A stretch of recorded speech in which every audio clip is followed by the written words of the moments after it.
Sasa wewe Faruk unafikiri Sabula anaweza kutafutia kura? Sabula ni mlevi, hajielewi, hata njia ya kwenda nyumbani hajui.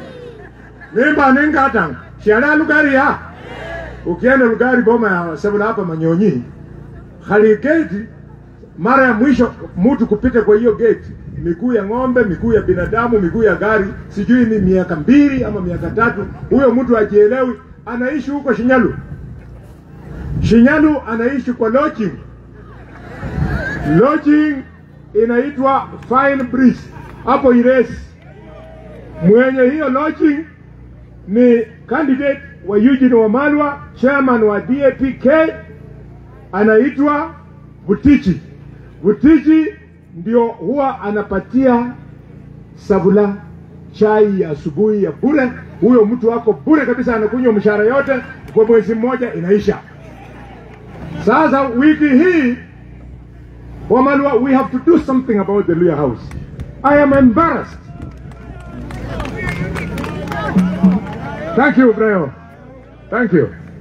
I am embarrassed, my brother Wamalwa, kwa sababu wiki yenye wamerudisha Sabula, Barasa ameenda Sports Club Kakamega, amemwandikia pombe.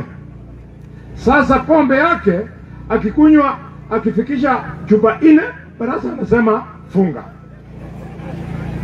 Ndio mtu anakuja hapa kusema haluare nyonyo, sijui nyonyo. Sabula, sikia, kama unataka wewe nitakuonyesha njia yako, utoke kule Lugari, urudi mahali penye ulisika baba yako last year, kule Bunyore, ndio ujue njia ya kwenda nyumbani ni wapi. Pana kuitrakora political tourism in the great county of the people of Kakamega. Pana wewe. So hii kura na mahova.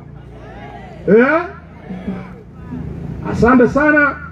Kabla nimtambue Mheshimiwa Dr. Brian asungumze, nataka kijana ya nyumbani